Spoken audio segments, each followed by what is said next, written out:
Salut à tous, on se retrouve pour un nouveau studio vlog. Nous sommes aujourd'hui mardi 13 avril 2021, oui déjà. Je ne vous ai pas pris hier ni ce matin, simplement parce que j'ai profité de ce début de semaine pour faire tous les trucs chiants. C'est-à-dire gros ménage de l'appartement, gros tri dans les produits de la salle de bain, récurage de la terrasse qui en avait bien besoin, montage de la chaise longue qui trônait dans notre salon depuis plus de 2 semaines et qui attendait justement le lavage de la terrasse pour être enfin montée et exposée, donc ça c'est cool. J'ai également fait encore une énième réclamation à l'URSSAF parce que leur site ne marche toujours pas, voilà, tout simplement. J'en ai profité aussi pour faire un peu de démarchage, pour répondre aux mails qui attendaient, et puis bien sûr faire des courses, et puis me laver les cheveux, refaire mes ongles, et enfin je peux faire quelque chose qui me fait plaisir, donc c'est-à-dire dessiner. D'ailleurs pour l'occasion, je me suis offert un nouveau bras, enfin plutôt un nouveau trépied pour appareil photo sur lequel vous êtes, voilà, et c'est un bras en fait qui se fixe au bureau. Ce qui est génial, c'est que je peux le bouger comme je veux, et que du coup comme il est fixé au bureau, je ne suis pas embêtée par les pieds du trépied, voilà, donc ça va être super cool aussi pour filmer lorsque je vais dessiner, puisqu'il se met aussi à l'horizontale, donc vous allez avoir normalement une belle vue sur mon canet. Et donc maintenant que tout ça est en place, je vais du coup dessiner dès maintenant, et je vais vous emmener avec moi, donc c'est parti. Donc qu'est-ce qu'on pense de ce nouveau point de vue de la vidéo, non? Je pense que ça peut être vraiment pas mal. Alors on va mettre en couleur ce dessin. Alors, je sais pas si par contre mon croquis se voit très bien. Donc il s'agit d'une jeune fille qui lit autour d'un dinosaure qui fait dodo. Voilà, écoutez, mon croquis est fait. Je vais utiliser la gouache que j'ai achetée, la Jelly Gouache Umi, donc qui se présente, comme je l'ai déjà montré la dernière fois, hop, avec un super sticker de Lexi Illustration. Voilà, je vais utiliser, je pense, le bleu pour le dinosaure, peut-être un bleu foncé pour les détails, enfin bref, je sais pas trop pour l'instant. Je pense que je vais vraiment partir sur le bleu pour le dinosaure, et pour le reste je verrai bien ce qu'il en est. Voilà, et bien c'est parti.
Et voici le rendu final. Alors je vous avoue que je suis un peu déçue par le fond.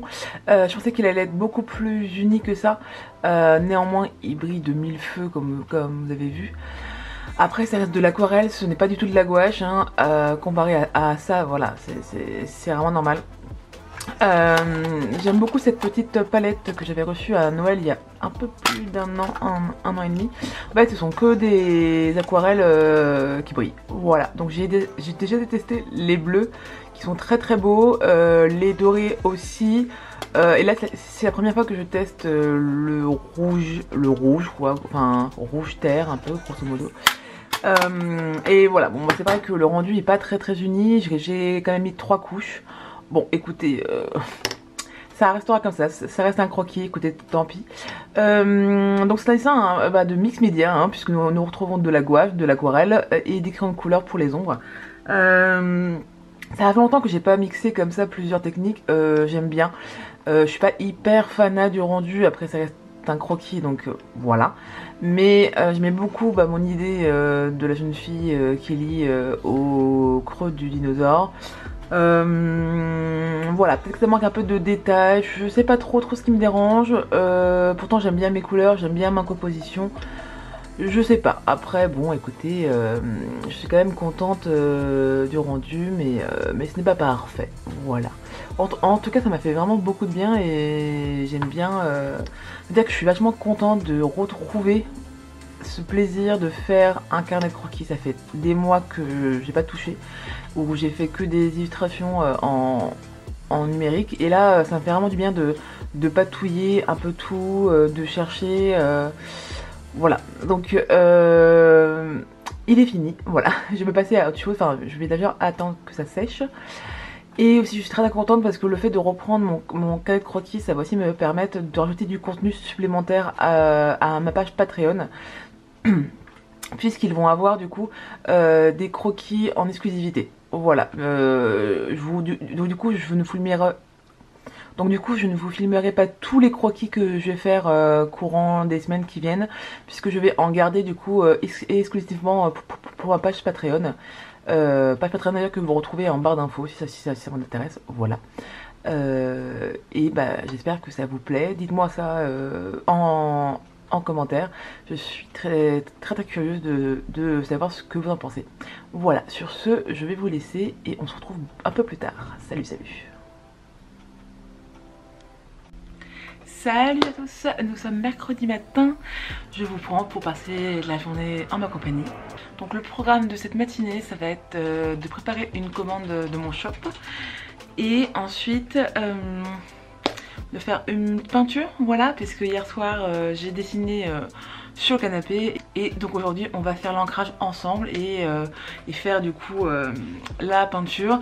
Là j'ai très envie de ressortir mes aquarelles plutôt que ma gouache, donc je vais utiliser cette marque là, donc c'est Sakura Koi Watercolors, voilà, donc il y en a pas mal quand même dedans que j'avais acheté l'an dernier et écoutez j'aime bien. Après c'est vrai que ça vaut pas la marque Sennelier clairement, mais c'est aussi beaucoup moins cher et honnêtement j'aime le fait d'avoir quand même pas mal de couleurs, c'est plutôt cool, voilà. Donc on va utiliser ça et je vais aussi utiliser du coup ma palette d'aquarelle pailletée. Pour ce qui est de l'ancrage, je vais utiliser un stylo. Alors par contre c'est en japonais donc je ne peux pas vous dire précisément, mais j'ai acheté un pack de 4 et la marque c'est Zebra. Bon, je n'arrive pas à faire le point, mais c'est la marque Zebra et grosso modo c'est une mine feutre stylo, voilà. Donc ce qui est bien c'est que ça fait aussi bien des lignes très fines que des lignes beaucoup plus épaisses si on appuie sur la tranche, voilà. Et ce qui est très cool c'est qu'il est waterproof, donc je peux clairement passer mon aquarelle dessus, il ne bougera pas et ça c'est très cool. Donc on va y aller, on va faire la commande de mon shop et ensuite on va directement s'attaquer à la peinture. A tout de suite.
Et donc voici, comme vous l'avez vu, elle est terminée et elle shine de mille feux.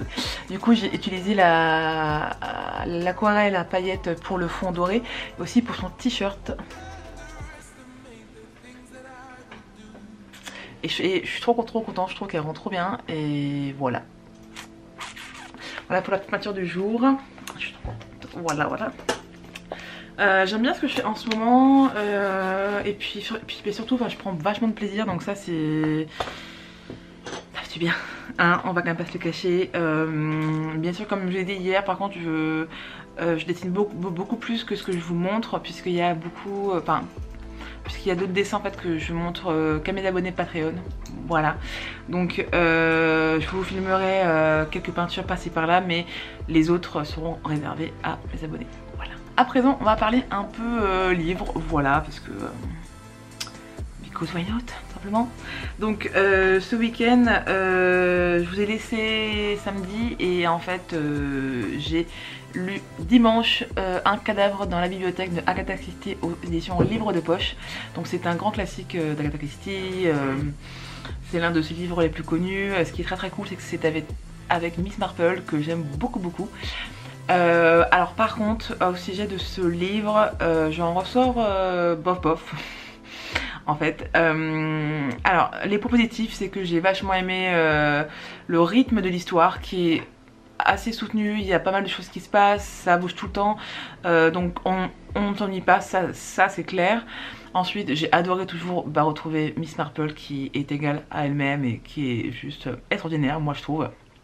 Par contre, ce qui m'a dérangé dans l'histoire, c'est que, bon déjà, il y a certains passages qui sont assez glauques. Bon, après ça reste des meurtres certes, mais franchement c'était pas... je me sentais pas très à l'aise. Mais surtout, ce qui m'a énormément dérangé, c'est qu'il y a beaucoup de slut shaming dedans. Alors, je remets dans le contexte, ce livre a été écrit en 1942. J'admets que voilà, que certaines mœurs et certaines façons de penser ont changé. Néanmoins, moi, lectrice de 2021 a été profondément choquée par certains propos. Alors pour vous redire un peu l'histoire, donc on va retrouver un cadavre d'une jeune fille de 18 ans dans une bibliothèque, dans un manoir, et donc on va chercher à comprendre qui elle est et qu'est-ce qu'elle fait là et qui l'a tuée du coup.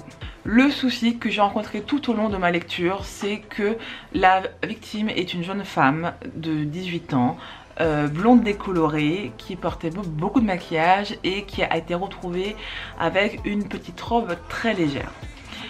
Et du coup, tout au long de la lecture, les gens vont se mettre à la juger à propos de ses vêtements et de son physique. Il y en a même qui vont dire qu'elle a mérité de mourir parce qu'elle s'habillait comme une traînée. Donc aussi, comme petit mot très sympathique, donc on va la traiter de quelle traînée et dévergondée jusqu'au tréfonds. Voilà. Donc grosso modo, parce qu'une femme s'habille avec une petite robe légère, elle mérite le fait d'être sauvagement assassinée. Donc encore une fois, je comprends que ça soit écrit en 1942, que ce soit pas forcément la manière de penser d'Agatha Christie, mais de ses personnages. Néanmoins, moi ça m'a profondément choquée parce que c'est pas parce qu'on porte une petite robe légère qu'on mérite d'être tué, voilà, simplement, et surtout par la manière dont ça s'est fait. Voilà, donc je comprends bien que ça a écrit il y a très longtemps, néanmoins moi en tant que femme de 2021, quand je lis ça, ça me choque. Voilà, après je veux pas réécrire l'histoire, ce n'est pas mon œuvre, je ne critique pas l'ensemble de l'œuvre d'Agatha Christie, hein, pas de panique. Néanmoins j'ai trouvé que c'était un peu trop pour moi, voilà.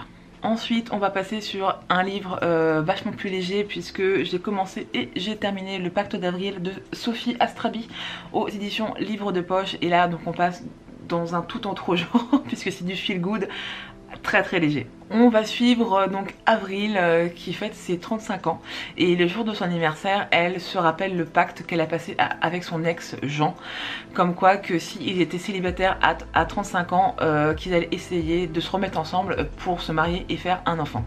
Et du coup on va suivre Avril dans son quotidien et dans toute cette remise en question de sa vie en général, donc dans son travail, dans sa vie sentimentale, et également dans les relations avec ses amis et ses collègues. Et voilà, donc en fait donc on va la suivre sur ses questionnements sur sa vie. Est-ce que aussi elle doit rappeler Jean? Est-ce qu'elle doit mettre à exécution leur pacte qui s'était dit il y a des années? Bref, donc on va les suivre comme ça. C'est un petit feel good de 300 pages, donc clairement il se lit très très rapidement. Ce que j'ai bien aimé, c'est que les chapitres sont assez courts, que la plume est très très fluide et que l'écriture est vraiment très très jolie. Moi j'ai beaucoup aimé la plume de l'autrice.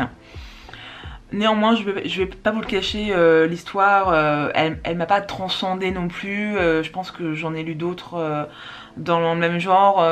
Voilà, c'est remise en question de la trentaine, ça m'intéresse. Mais là, j'ai pas trouvé que c'était quelque chose d'absolument extraordinaire. Voilà, j'ai passé un bon moment, mais je pense que je vais vite l'oublier. Voilà. Voilà. Néanmoins, ça m'a aussi fait très plaisir de le lire en lecture commune avec Triple L de Mag et tout le groupe sur Instagram. Donc ça, c'était vraiment chouette. Et maintenant que je l'ai terminé, je ne sais pas quoi lire. Voilà. Et sur ce, je vais vous laisser et je vais aller profiter un peu de ma terrasse et de ma chaise longue qui est enfin montée quand même. Ça, c'est très très cool. Et sur ce, je vous retrouve un peu plus tard, ou demain, ou je sais pas. Voilà, ciao. Hey, on se retrouve, nous sommes vendredi.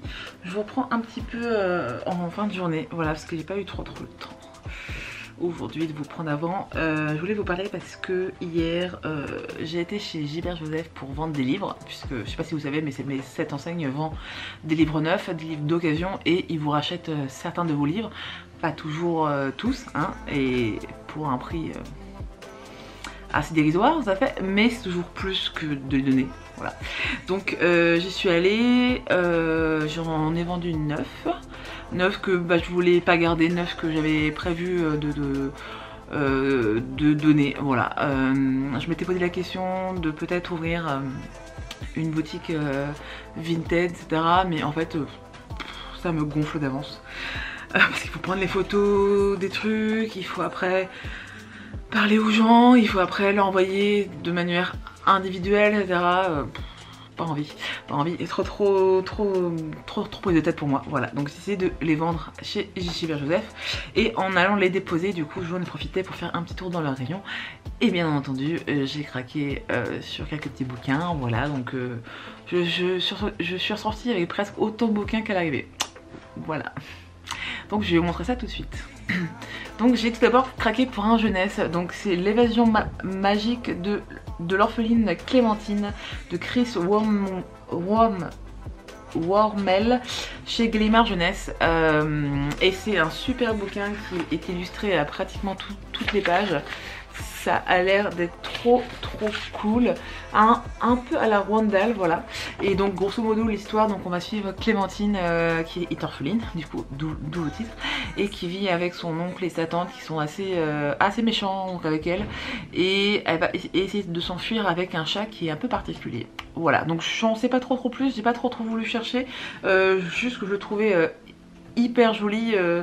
Les illustrations ont l'air d'être super chouettes, et puis l'histoire me faisait aussi de l'œil, et puis comme j'étais en manque de jeunesse, je me suis dit que j'allais tenter l'expérience. Pour rester dans la jeunesse aussi, j'ai enfin craqué pour La Belle Sauvage, qui est du coup aux éditions Folio Junior, donc c'est de Philippe Pullman. J'avais adoré la trilogie À la croisée des mondes lorsque j'étais adolescente, c'était l'une de mes sagas préférées. Ça fait très longtemps que je ne l'ai pas lu. Néanmoins la série sur je sais plus la série sur OCS, His Dark Materials, elle est vraiment super, et elle est assez assez proche du livre, donc ça c'est très très chouette. Si vous ne voulez pas lire donc les bouquins, je vous conseille la série parce qu'elle est vraiment chouette. Ça n'a rien à voir avec le film qui est sorti il y a des années avec Nicole Kidman, qui apparemment a fait un flop monstrueux. Je ne l'ai pas vu parce que pour moi c'est un chef d'œuvre et que je ne voulais pas du tout me le gâcher avec un film, voilà. Et donc ça c'est en fait le début, donc ça c'est le premier tome d'une trilogie avant.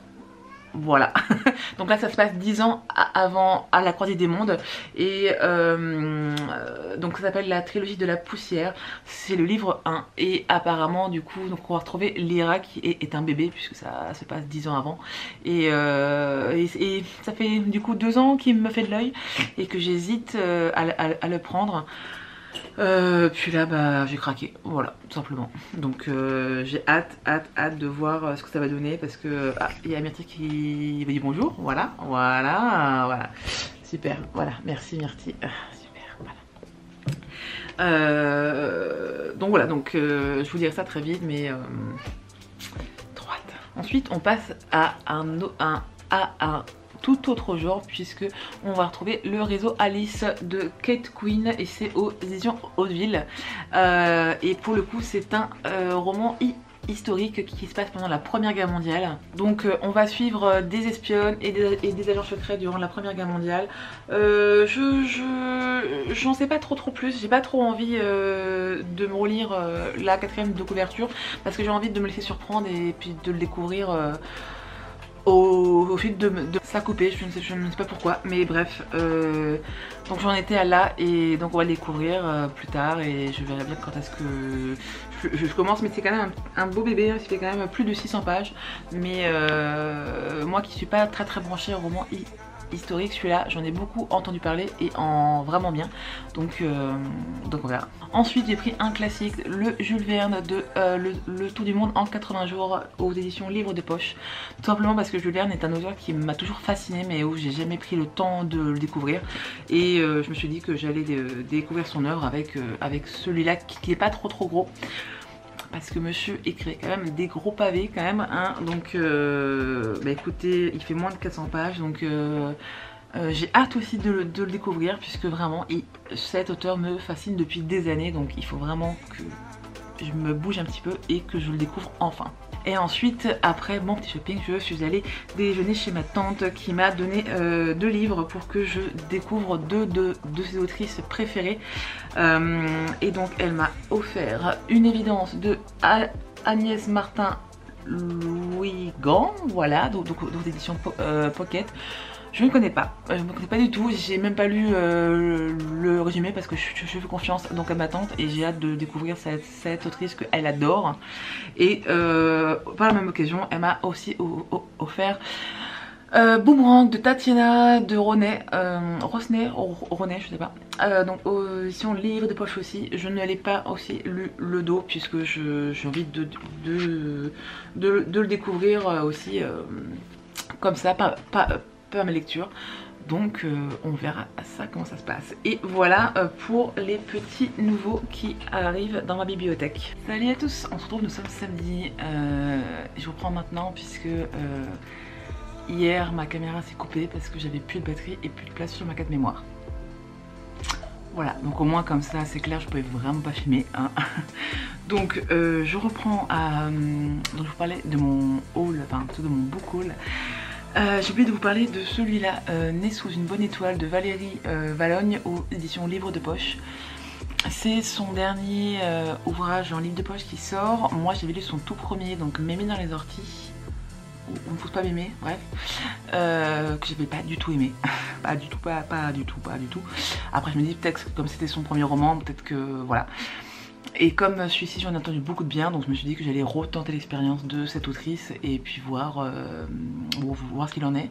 Et là pour le coup donc on va suivre Gustave qui est un petit garçon de 6 ans et qui fait sa rentrée au CP, et en fait c'est un petit garçon un peu particulier parce qu'il n'est pas très doué donc à l'école, parce qu'il préfère passer du temps dans ses rêves plutôt que d'étudier, et voilà. À l'école, il y a les bons élèves et il y a Gustave. Voilà, donc je pense que je vais l'attaquer dès maintenant. D'ailleurs parce qu'il me tente beaucoup. Et ça va un peu me changer les idées puisque je sors d'une lecture un peu houleuse, voilà, puisque je l'ai commencé et j'ai terminé ce livre, donc Face au dragon de Isabelle Bautian, et c'est aux éditions Silex que je vous montre. Si vous ne connaissez pas, c'est une petite maison d'édition indépendante, voilà, qui propose des livres du coup. Ce qui est très très cool, c'est qu'il propose un taux de rémunération assez important pour les auteurs, puisqu'il leur propose 30% au lieu des 8 à 10% dans les maisons d'édition classiques. Voilà, donc c'est assez intéressant et j'ai voulu tenter l'expérience de cette maison d'édition avec ce livre. Malheureusement, ça a été une grosse déception pour moi. Après, peut-être que les autres bouquins sont très très bien, hein, mais celui-là, pas du tout, ça l'a pas fait du tout. Mais avant de vous parler de ma déception, je vais d'abord vous resituer un peu le contexte. Donc on va suivre Polly, qui est une jeune demoiselle de 17 ans, qui est très très solitaire, qui est pas très à l'aise avec les gens, mais qui est une sacrée tête. Et à la suite d'un événement, Polly va se retrouver comme par magie sur une île un peu particulière, puisqu'elle est peuplée de faune et de flore qu'on n'a jamais vu, et qui est en plus gardée par un dragon. Et sur cette île, elle va faire la connaissance de 4 autres personnes, et qui bizarrement viennent tous d'époques différentes, puisqu'il y a Olry qui vient du Moyen-Âge, il y a Ménine qui vient du XVIe siècle, il y a Nigel qui vient du XVIIIe, et il y a Simon qui vient de l'an 1944. Et voilà un peu pour le pitch de base. Donc on va les suivre du coup dans leur quotidien sur cette île, et donc on va les suivre dans leur combat pour essayer donc de survivre sur cette île qui n'est pas très sympathique, qui est assez dangereuse, avec cette faune et flore qu'ils ne connaissent pas, et donc on va les suivre tout le long de cette aventure. Bon, pour parler des points positifs d'abord, ce que j'ai trouvé hyper intéressant, c'est qu'on va aborder des sujets qui sont assez sensibles mais qui sont néanmoins hyper importants. Donc on va parler de racisme, on va parler de féminisme et de place de la femme, on va parler de loyauté et de courage, et on va suivre du coup ces personnages qui vont apprendre à vivre ensemble malgré leurs différences et leurs préjugés sur les uns et les autres. Après, concernant les gros points négatifs qui m'ont gâché ma lecture, c'est que on va passer du coup 450 pages à se questionner sur comment est-ce qu'ils sont arrivés sur l'île, pourquoi est-ce qu'ils sont arrivés sur l'île et pas d'autres personnes, comment ça se fait qu'il y ait des personnes d'époques très éloignées, pourquoi est-ce qu'il y a un dragon, qu'est-ce qu'il fait là, qu'est-ce qu'il protège, est-ce qu'il est là pour les tuer, d'où provient toute cette faune et flore qui sont inconnues. Et grosso modo, donc tout le long de la lecture, on va se poser des questions, voilà, du comment, pourquoi, qui, ça, où ça, et on referme le bouquin et on n'a absolument aucune réponse. En fait, l'autrice nous a ouvert des portes, des grandes portes, hein, même en fait des baies vitrées, et elle ne les a pas refermées, et ça pour moi c'est une erreur absolument monumentale, parce qu'on nous laisse dans le doute, on nous laisse avec plein de questions, et donc on referme ce livre et on n'a absolument aucune explication. Et du coup moi je me demande vraiment quel est le but de ce livre en fait. Je n'ai pas compris le message qu'il a voulu me transmettre, je n'ai pas compris vraiment pourquoi ce livre en fait, puisque on n'a absolument aucune réponse, aucune explication. Et du coup, je me demande vraiment quel est l'intérêt d'avoir inventé cette île et ce dragon si c'est pour qu'on ne explique pas en fait pourquoi est-ce qu'ils sont là. Voilà. A priori, c'est un tome unique parce que, lorsque je l'ai refermé, je me suis dit que c'était pas possible de nous laisser avec tous ces questionnements, hein, et je me suis dit peut-être que c'est un tome 1 et du coup peut-être qu'on va avoir la suite après. A priori non, ou alors je l'ai vraiment très mal compris, mais je vois pas de tome 1, je vois pas de numéro, on nous dit pas qu'il y aura une suite après. La fin n'est pas vraiment une fin, je ne comprends pas. Je ne comprends pas, je ne comprends pas. Voilà, donc si vous l'avez lu, dites-moi ce qu'il en est, parce que moi vraiment je ne comprends pas l'intérêt de ce bouquin. Voilà, c'est une île bizarre, donc un dragon bizarre, des plantes bizarres, des gens qui viennent d'époques très très différentes, et on n'a aucune explication. Voilà, donc je suis un peu dégoûtée parce que bah, j'aime bien comprendre les choses, quoi, donc voilà, donc bah j'en sais rien en fait, je ne sais pas, je ne sais pas.